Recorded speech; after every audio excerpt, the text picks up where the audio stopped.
Hi guys, how y'all doing? Okay, so I said that I was going to be remaking some of my old videos, adding new things into it, like taking out the Papa's game footage and adding me making jewelry. Everything is going to be having a new intro, new outro, and I'm going to be trying to add more details since a lot of the times y'all put more details in the comments, so I'm just going to be adding that into the video. Same but different, you know what I mean? Get your little botanitas, get something to make. Today I'm going to be making a beaded loom project. The pattern is by PCG Patterns.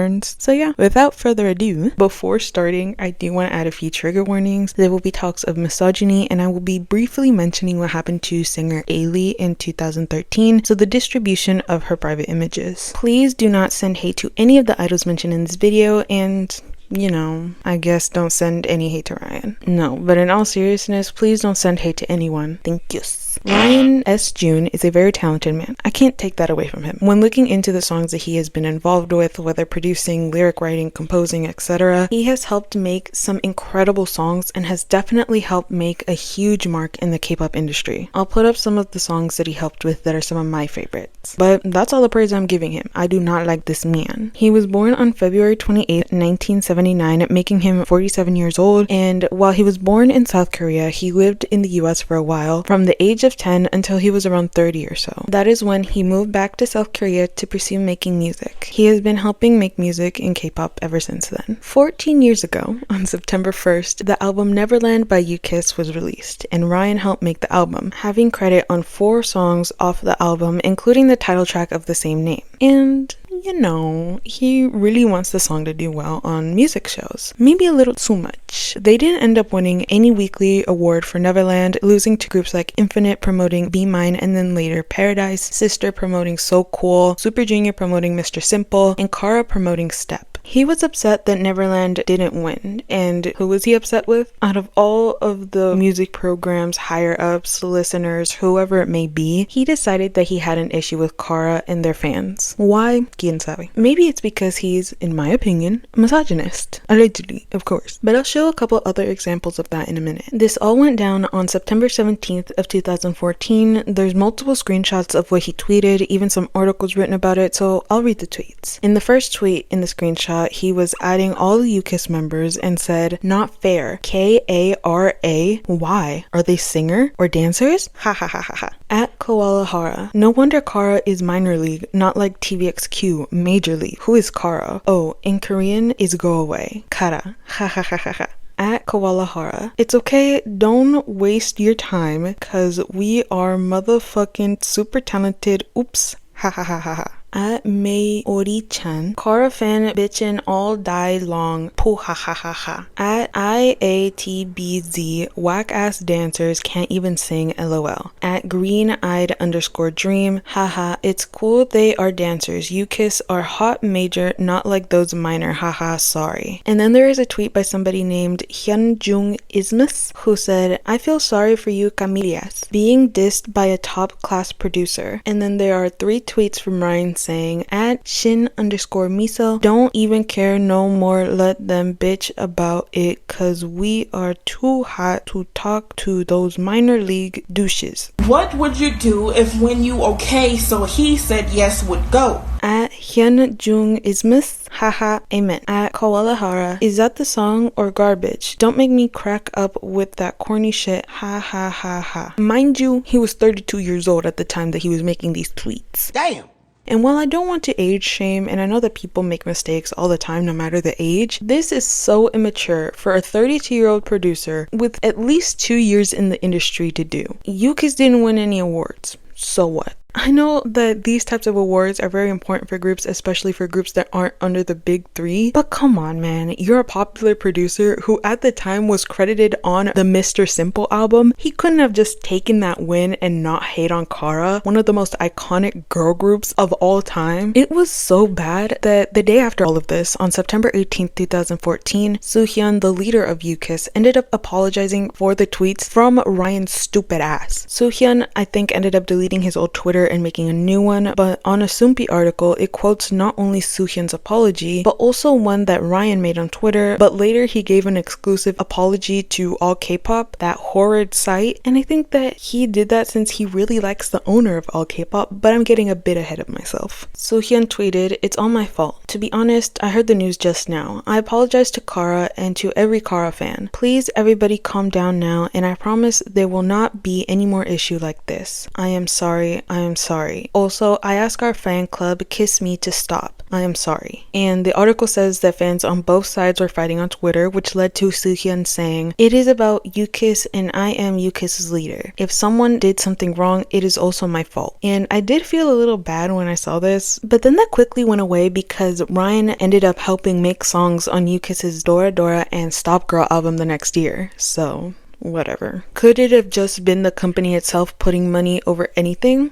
Probably. That's just what companies do. But it does make me feel weird, all of this asunto. Anyway, as much as I hate all K-pop, I'm working on a video on them, but in the meantime, if you want to know about it, I will link a video made by Jihun's Carrots, who did an amazing job. They started off the article pissing me off, saying, "Jhun reached out to all K-pop and asked us to post his official letter of apology." But his exclusive apology was, "Dear fans, management, and artists, I would like to respond for the incident that occurred yesterday on Twitter. With the deepest regret, I would like to apologize for my behavior and remarks towards the Twitter members involved. I would like to also sincerely apologize to not only Kara and their fans, but also to UKISS, their management, and their fans. My behavior was extremely inappropriate, immature, and lacked the respect that everyone deserved. After reflecting on my actions, I realized that I let my emotions get the best of me. I allowed myself to become emotionally involved in conversations of an anti-fan nature, and subsequently got improperly defensive. In the future, I have every intention of curbing my thoughtless actions and lean to adjust my behavior benefiting of the environment and situation. Again, I am sorry for my actions, and I hope that we can put this matter behind us. I look forward to all that Kara and UKISS have in store for the future, and will support them with my whole heart in the future. Sincerely, Ryan S. Jhun." Vete a la chingada, way. He pisses me off so bad. Also, comparing his apology to his tweets, he did not write this shit. Allegedly, in my opinion, he did not write it. They end off the article saying, quote, "Ryan wishes to put these days behind him and hope that fans, artists, and management will all forgive him for his recent behavior." This was posted a day after those tweets, so on the 18th of September. What change did he make in those 24 hours? And according to Soompi, Ryan apparently tweeted, "It is all my fault, so could you please stop dissing our UKISS members? This will not happen again."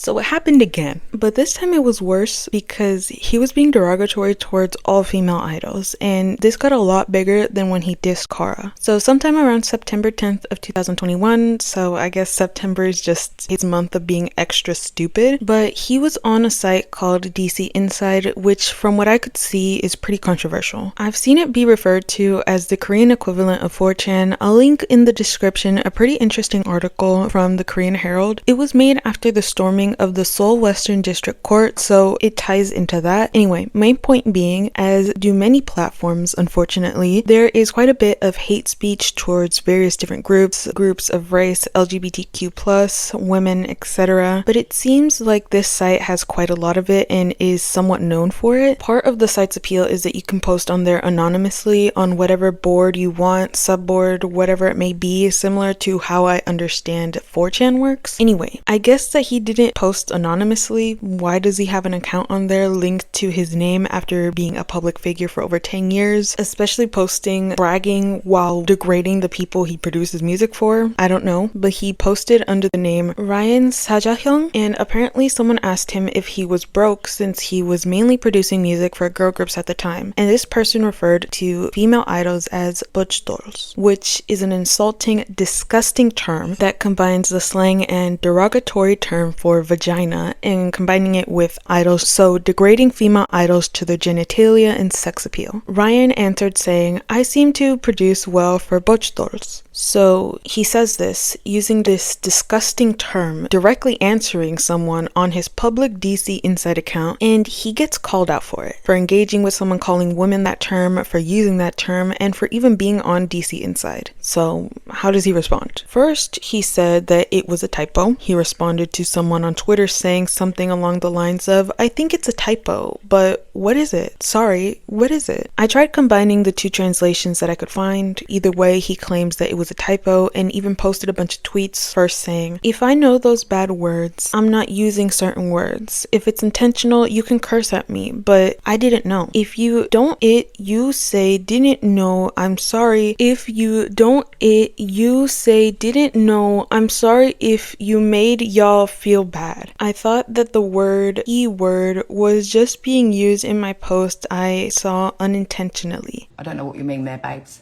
And someone told me, so I deleted it, but I didn't do it intentionally. I'm not a low-level person. I will use words carefully in the future. Thank you for y'all concern. Good night. And then there were Korean tweets, and then he ended up translating them, so I'll read the English ones since they're pretty much the same. It says, if I know and use the words, it's intentional, so you can curse at me. I didn't really know the controversial word, so at first I thought it wasn't bad because there was a typo in the team name, so I asked. But again, that wasn't the problem, but the word I wrote was a big problem. That's a bad word. I didn't know, and the word was still written in that article, and just this morning our production team also searched and told us what it meant. I also found and deleted the post. I will write carefully one by one in the future. Sorry fans, and thank you. It was also translated by Sumpi, so I'll add the last paragraph. I'll use better words in the future. There are so many weird words going around that I made a mistake and I'm embarrassed, but people are taking an interest in me and spreading the news everywhere even though they don't know who I am, and cursing out what wasn't intentional doesn't feel good. I'll be more careful in the future. Thank you.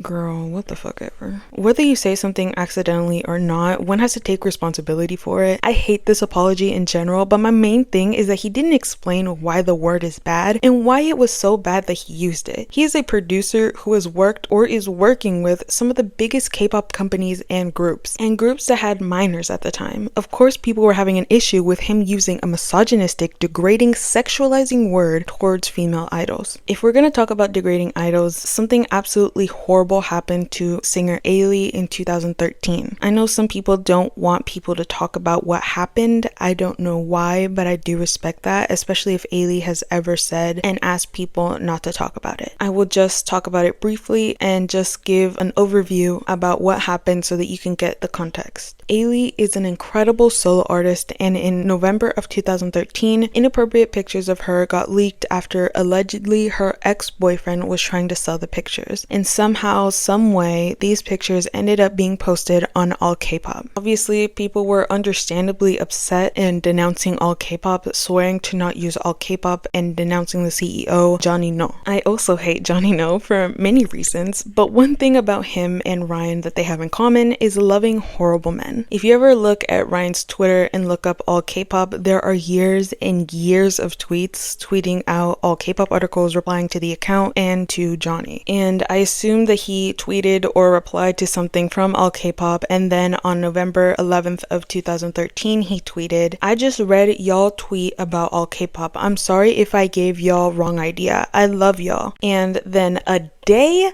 later, he tweeted out, OMG, EXO is coming, LOL, at All K-pop. Previews for EXO first reality show, EXO's Showtime, released, and linked an All K-pop article. And there were at least 2 replies under this that were talking about boycotting All K-pop or talking about what they did. Did he care? No. Of course he didn't. He doesn't care if his little bootlicker buddy was posting and spreading illicit pictures of someone who didn't consent to having those pictures released, especially being put onto a monetized site. I hate them. I hate Johnny. I hate Ryan, and I hate men in different industries seeing women as nothing but their body, or seeing them as something that they can use to further their career. After all of that, it feels a little off to talk about things that aren't as serious as sexism, but we move. Since 2017, Ryan has been or still is the CEO of A-Team Entertainment, coming into the company and being in charge of their only debuted group, VAV, and later debuting his own group, bugAboo. While being a CEO of A-Team, he was criticized a lot by Vamp's, VAV's fans, and then later Rainbow's, bugAboo's fans, for not promoting the groups well enough, restricting the artists from what they can say and do online, and putting his ego before his company and his groups, allegedly. VAV has a lot of songs, but from what I could find, Ryan only had a hand in 15 songs, and bugAboo has around 9 songs, including the instrumentals and not including a remix of a song, and he helped make 4 of those songs, which is a much better percentage. But for SM Entertainment alone, he was making way more songs for them and their artists than any other artist under his company, and that is dismissing all the work that he did for them from 2017 and before. He still helped them make many more songs for SM artists than he ever did for his own, and it was just so sad to see because he can make hits, and some of the songs that he helped make for VAV are some of my favorites from their discography. But for VAV, I can't be too mad since most of the 7 members ended up making the music for the group, or at least having a hand in the music. But I just think that it was a missed opportunity for them. With so many talented members and with Ryan's talent and platform, they could have been a lot bigger and had more music out if he just worked with them a little bit more. And Ryan is known to really want the songs that he works on to do well, which is natural, but the way that he reacts to it doesn't seem the healthiest. The way that he attacked Kara and their fans, the way that he came and tried to defend his wallet when somebody asked if he was low on funds, the way that he was a CEO of a company that had 2 groups, but when listing the groups that he worked for and that he worked with, he had them somewhere in the middle of a long list. Now, even after both of the groups are long gone from the company, and one of the groups he acted online as if they were his babies, he doesn't even list them, instead opting for bigger, more recognized groups. He boasts about creating insane hits from 10 plus years ago, which he should. His contributions to certain songs help K-pop get more attention, but he fails to mention a section of his life that should be something so important to him: his own company, a group that he helped musically, and a group that he debuted. But he doesn't. VAV debuted on October 31st, 2015, and they went through quite a few lineup changes with members leaving and then adding new members, but for the sake of this video, you just have to know the 7 members that were with the group for the longest time. So there is Baron, Saint Van, Ace, Jacob, Lo, Ano, and Ziyu. There was also a controversy when Baron left the group. In his personal letter, he said that some people may consider him a coward for what he was doing, as in leaving the group, and some vamps assumed, and I do too low-key, that he was kind of referencing somebody, and that somebody might be Ryan, allegedly. And when thinking about it like that, it really does put a bad taste in my mouth, but again, this is all alleged. Don't even get me started on bugAboo. Ryan S. Jhun, through his company A-Team Entertainment, decided to debut a girl group named bugAboo, debuting on October 25th, 2021. They were a 6-member group with the members Eunchae, Yuuna, Rainy, Sian, Choyeon, and Jiin. bugAboo was only active for 1 year, 1 month, and 2 weeks from the time of their debut to the time of their disbandment, with having some time before and after their debut and disbandment to have some activities or song releases. Before they debuted, they were known as A-Team Dream, a group of girl trainers under A-Team where they would cover songs, dancing, and singing. At the time, there were around 7 to 8 trainees, and when they weren't going by A-Team Dream, they were going by ISE. And what does that stand for? Innocent Sexy Eyes.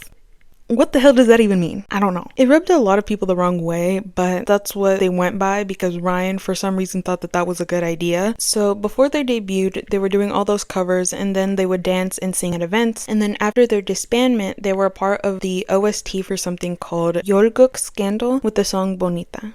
My forgotten Latina queens. Their disbandment came as a shock to all of their fans so suddenly, and with all of the members ending their contracts with A-Team Entertainment. bugAboo unfortunately disbanded on December 8th, 2022. They never really got to show the public or their fans what they were really capable of. So Choyeon actually had an interview that I will be talking about in a minute, but in there she revealed that the company A-Team Entertainment came to the members and was like, the company is going through a rough time, so so we're deciding to disband you guys. It was very sudden. I don't know how substantiated this is, but I heard that the members were notified of their disbandment just a few hours before the actual official announcement was made. So it seems like they signed the contract termination and then just a few hours later the public was notified. Now this is especially egregious because Yuuna is Japanese and Rainy is Taiwanese. So when they signed the termination of their contract, their work visas were up, so they had to quickly plan how to get back to their home countries. Was the theory that they weren't making enough money in the eyes of the company and in the eyes of Ryan. With their first single album, bugAboo, they sold around 6,000 copies of the album, and with their second single album, Pop, they only sold around 1,000 copies, which is a pretty big decline, but I don't think that that was odd for a small group from a small company. But people and I think that with how fame hungry and how much Ryan was pushing this group as his own creation and the next big thing, him and his company jumped ship when their second album didn't do as well. So now that I'm remaking this video, I do want to add a section about Kim Choyeon, who I personally think was one of the most affected people by Ryan S. Jhun and his incompetency to run a company. Kim Choyeon gained a lot of popularity after being a contestant on Produced 48, the survival show that produced Ailee. She still to this day, this clip gets passed around and posted and gets millions of views, and it's for very the IOI song Nomo Nomo Nomo. From my memory, there were two groups and each group had a center, or they were fighting for the position of center. Group 1 had Wonyoung, who is now an IVE, and group 2 had Kim Choyeon. Wonyoung went first, and the judge Bae Yoo-jung really liked her, said that she was cute, said that she was a great center. Then group 2 went, Choyeon went, and Bae Yoo-jung said that Choyeon was doing too much. She still gets recognized for that clip to this day, and the thing that kind of pisses me off is that Ryan S. Jhun brought Bae Yoo-jung and had her kind of judge and score or whatever bugAboo either right before or right after debut, and having that kind of reuniting of Bae Yoo-jung and Kim Choyeon. What pisses me off is that like he brought her back and was kind of building up this group only to disband them in a little over a year. And speaking of disbandment, before disbanding, Choyeon was going through a really difficult time because she was dealing with a lot of anxiety and depression. She tried treatment, it wasn't working. She didn't really know what to do because she had been working towards being an idol. That was her dream since she was in middle school. That's all she really knew how to do, was be an idol, or at least that's what she wanted to do. But she was having so much anxiety going onto stage, performing on stage. She was having difficulty breathing on stage. She said that in transit to performances or to promotions, she was passing out and losing her vision due to the amount of anxiety and stress that she was feeling. And she was telling the company, she was telling the members, being like, I don't know how long I can do this for. I'm having an issue. Like, I can't do this anymore. I'm assuming either wanting to go on hiatus or actually leaving the group. The members were really understanding and were like, we just want you to be happy. And from what I could gather, there weren't any English subtitles, so I was like screenshotting and translating it as I was watching. The company was pretty receptive to that too. But while she was discussing this and trying to plan out what she was gonna do, the company brought all the bugAboo girls together and was like, hey, the company isn't doing good, so we're gonna disband you guys. And so that's when the non-Korean members had to go and quickly leave the country because they didn't have a visa anymore, and all of the girls who were from Korea quickly had to come up with some kind of career change. From what the interviewer asked, hey, did you guys get some kind of severance pay after the company terminated the contract? And she said no, because they still had training and debut debt. So A-Team Entertainment was just like, look, we're not gonna owe you guys money, you guys aren't gonna owe us money, we're just gonna finish this cleanly, we're done. And after the announcement of the disbandment, she got offers from other entertainment companies, but because of the anxiety that she was feeling and the now sense of loss that she was feeling after the group disbanded, after everything that she has gone through, she just didn't know if being an idol was her dream anymore. And she said that she is from Gwangju and she moved to Seoul to pursue her dreams, but she thought that if she went back to Gwangju, then everything would be over. It wouldn't be an open-end question on her career anymore. Instead of a question mark, it would just be a period. She stayed in Seoul, she stayed with an aunt, and she ended up getting a waitressing job at a Chinese restaurant in Seoul. And while she was working, she was in her uniform, she was sweaty, and someone at a table pulled her aside and was like, hey, are you Kim Choyeon from bugAboo? She was really embarrassed and she was like, oh yeah, I'm just kept on apologizing. I think this fan asked her for a picture or something and she was just like, no, I'm sorry. And then she went to the bathroom and she cried because being in a girl group was her dream. That was her dream. and now she's a waitress. She even mentioned that girl group songs would play all the time at her job. She would feel really sad because she was like, I was in a girl group. That was my dream. That could have been me. I could have had my songs playing at this restaurant. What could have been? Thankfully, Choyeon found her footing. She was at that waitress job for a while. She toured and sang with a child musical, but now she is an influencer. She is under a company. They get her sponsorships. She says she's really happy. She plans out the sponsorship. She gives them concepts. She's in charge of her life a lot more. But something that she said that got me really sad was that she has a lot of regret, in the sense that she felt like if she endured more, like, oh, if I just stuck with it more, if I just practiced more, if I just endured my depression and anxiety more, like I could have made it. Almost kind of blaming herself for not being an idol, that was her dream, and she just felt like she could have fought for it more. But I feel like she didn't have to endure more. Ryan just had to fucking work. Like, that's the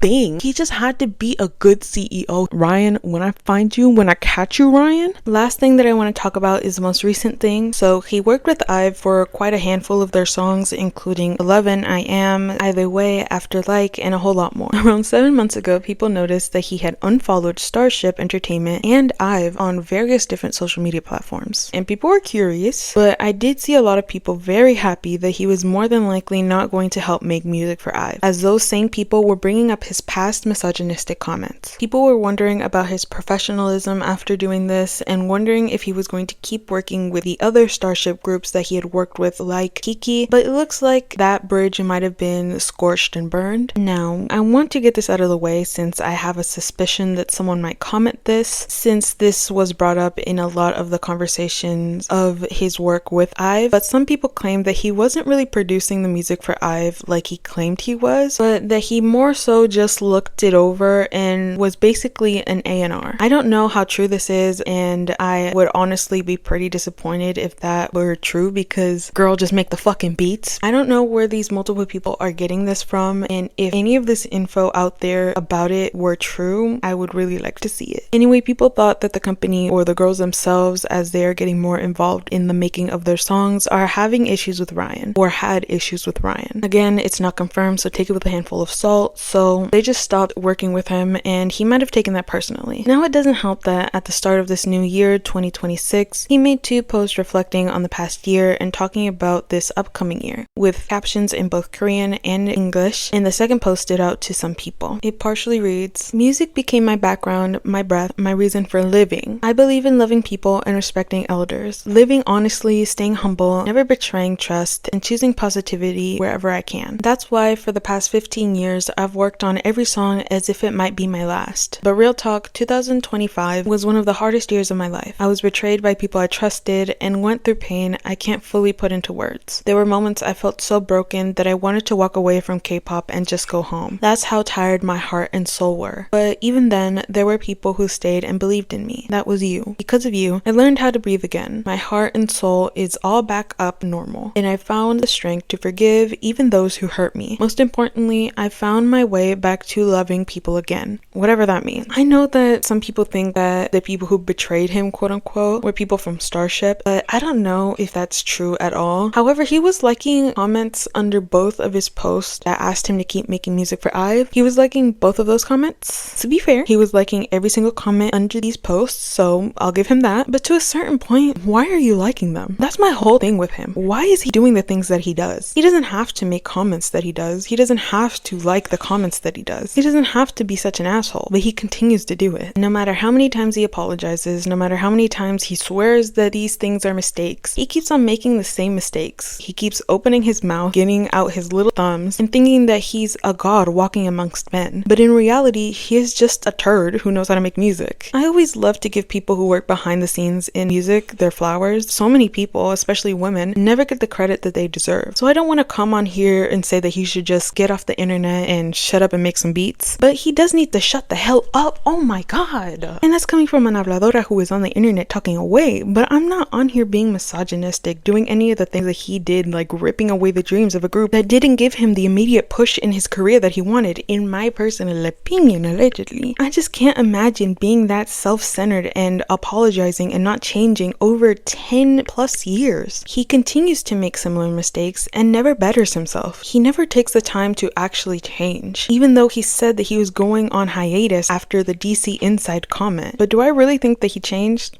No. Usually I try to add a note for the people just in case they ever come across my video, but I don't want to use any more of my breath on this piece of shit. So long live VAV and bugAboo. Shout out to everyone who ever had to interact with this man, and yeah, that's all. I'm sorry for getting so intense right there at the end. There's genuine hate in my heart for this man whenever I remember that he exists. I'm sorry for those who didn't know who this man was and I just put this on y'all. But me dio tanta rabia that I just had to take it out in one video. If he ever does something offensive or stupid, I might make another video covering him. Never say never, you know? But anyway, did you guys know about Ryan? What do you think about him? Are you mad at me for talking about him? Let me know. I hope that you guys liked it. If you guys are watching this for a second time, like you watched the first time I uploaded this and now are watching the second time, thank you so much for watching this. It really does mean a lot to me. If this is your first time watching it, thank you so much for watching. I hope you liked it. I want to know what you guys think. So my last 3 videos that I made before demonetization, those are the 3 that I'm going to be putting up first before anything. I wanted to move like chronologically, but thankfully I had the files of the last 3 videos that I posted, and so the audio's already edited, and that's the piece of media that takes the most to edit for me. I use CapCut to edit, even though I don't want to. Like, it has a lot of AI and it's constantly trying to download AI stuff into my computer, and I don't want it. My computer's 14 years old and I hate AI. Like, speaking of my computer being old as hell, it took damn near 48 hours for my last video to export. What? And now, because of how old my computer is and because it's shutting down, I have to edit the audio, export it, put it into my phone, add the footage there, export it, put it into the computer, add the assets, and then export it. And you know what's crazy? Even though it's a phone, my phone took like 5 to 10 minutes exporting an hour-long video. I'm like, damn, is that what life is like when you don't have a 14-year-old computer? You know what I'm saying? But don't worry, I don't know what it is, if like the moon is in retrograde or whatever the hell, but I have a lot of motivation recently. So like, I know this video is coming at you guys pretty soon after my last one. You guys aren't used to that. Sniff my hand. I'm not trying to scare you. Be cool. But I'm trying to upload more consistently. I really want to get the old videos out of the way so that I can focus on new videos. I have quite a few things started in terms of research and scripts, and I know every time I say that I disappear for 3 months. I'm sorry. I'm trying to change. But I didn't end up finishing this project. It's for like a hat, so I'm gonna need a couple more flowers. But yeah, I'm gonna head out. Thank you so much for watching again, and I'll see you guys soon. Hopefully, si Dios quiere, si Dios permite, si mi hueva permite. But yeah, that's about it. If you like the video, please like the video. If you want to subscribe, please subscribe. Fuck Ryan S. Jhun. Fuck ICE. Fuck Israel. Free Palestine. Free Congo. Free Sudan. Bye. Besos.